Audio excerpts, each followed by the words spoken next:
This is the HAPPYRUN HR-G50 electric bike, and the first thing that hits me is the vibe. It looks and rides more like a mini electric motorcycle than a bicycle. The long bench seat, the fat 20x4 tires, the dual crown fork, everything says cruise and go rather than pedal hard. From my experience, the HR-G50 is built around a simple idea. Throttle first fun with enough battery and torque to make short commutes and weekend rides feel effortless.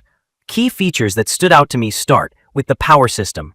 It runs a 48V setup with a rear hub motor that's nominally around 750 watt, but peaks at about 1500 watt.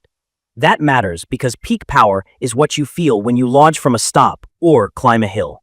On paper, it's rated up to 32 miles per hour, and that lines up with what I saw when I unlocked the speed settings on the display. Out of the box, it's usually capped to meet local e-bike rules at around 20 or 28 miles per hour. If you're new to this, the display P settings let you adjust things like speed limits and assist levels. Just be responsible and check your local laws. The battery is a 48V 18 amp hour pack, about 864 watt hours, which is a solid size for this category. The brand says up to 68 miles with pedal assist, which is the system that gives you motor help only while you're pedaling. PAS is great for stretching range if you're cruising slowly. In my opinion, most people buying a bike shaped like this will lean on the throttle. With mostly throttle and mixed terrain, I averaged around 27 miles before the battery dipped into the go home now zone. With low PAS and patience at 15 miles per hour or so, getting 45 to 60 miles is realistic.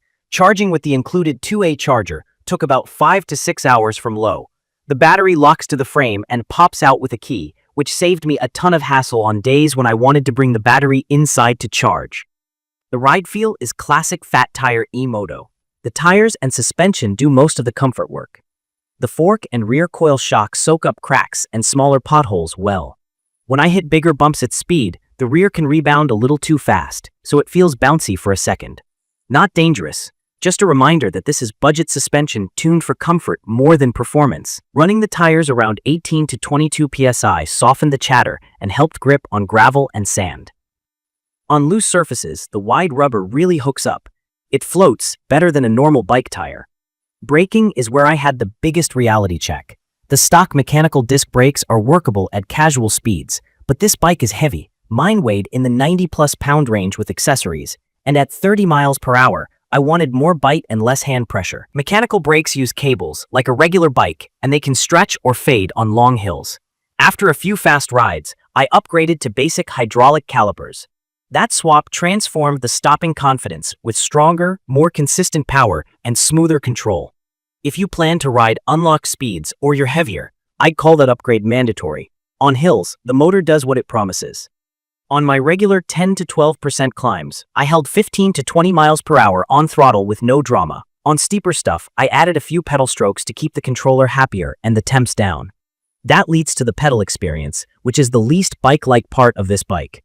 The fixed bench seat is comfy, but you can't adjust height. I'm 5 feet 10 inches, and I never get full leg extension. The 7-speed Shimano setup works, but the gearing is too low for high speeds. Above roughly 15 miles per hour, you'll ghost pedal, which means your feet spin without adding useful power. In my opinion, that's fine, because this platform shines as a throttle cruiser. If you want an exercise bike, this isn't it.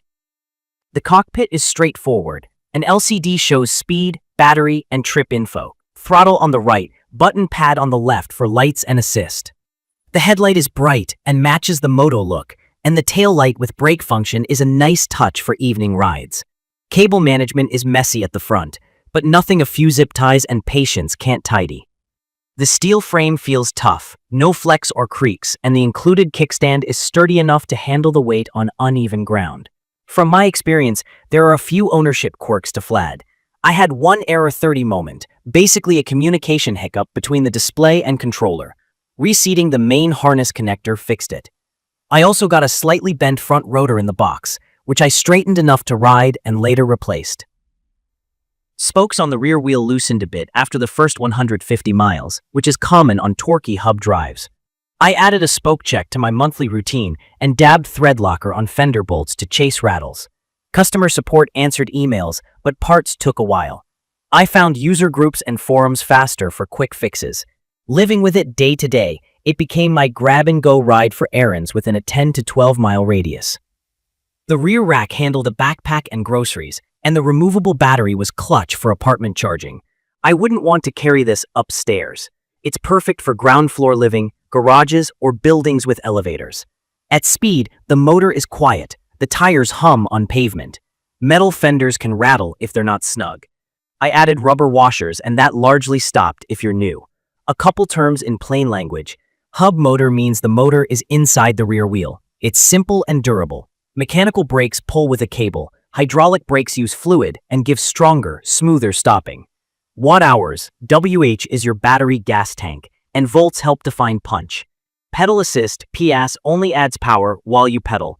Throttle is like a scooter, no pedaling needed. In my opinion, the HR-G50 gives you a lot of speed and torque for the money. The value is in the motor, the big battery, and the moto stance. The trade-offs are the weight, the stock brakes, and the awkward pedaling.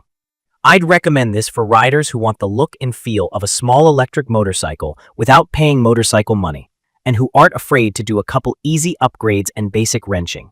It's perfect for city cruising, beach paths, campground loops, and mixed pavement to gravel rides where you want to relax and let the bike do the work.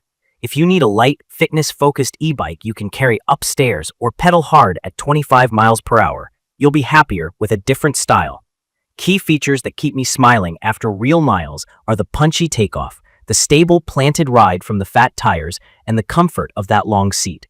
Things I changed early were the brakes and a few small hardware tweaks to quiet rattles. My range was consistent enough to trust, and hill performance matched the spec sheet. The display is simple, the battery is easy to manage, and the overall build feels solid once you go through the bike and tighten everything the first week. In conclusion, this is an electric moped at heart dressed like an e-bike. Treat it with the respect you'd give a small motorcycle, full face or at least a solid helmet, good gloves, lights on, and extra braking room, and it's a blast. From my experience, budgeting a bit for hydraulic brakes and small setup tweaks turns the HR-G50 into a very fun, very capable daily runabout. If this video helped, hit subscribe and drop your questions or your own HR-G50 tips in the comments. Thank you for watching.